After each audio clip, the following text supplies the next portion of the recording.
Hey everyone! Today, we're diving into the fascinating world of language and uncovering some English words that have their roots in ancient Egypt.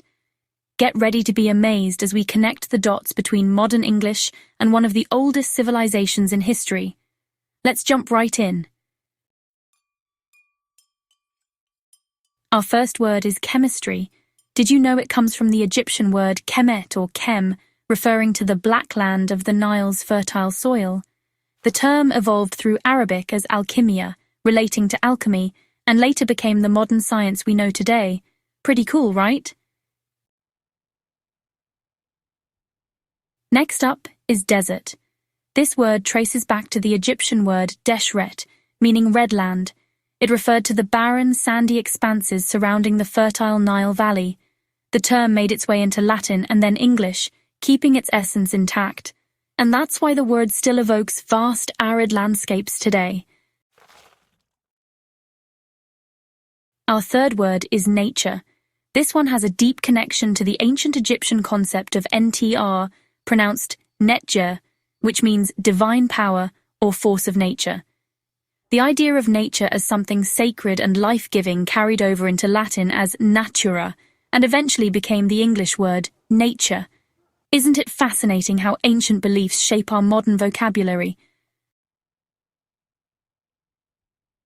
The word sphinx, from shesep ankh, meaning living image, often tied to statues symbolizing strength and wisdom.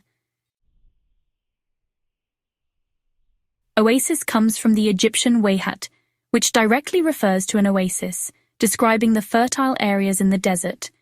The term was adopted by the ancient Greeks as oasis during their interaction with Egypt. The word transitioned into Latin as oasis, keeping its spelling and meaning intact.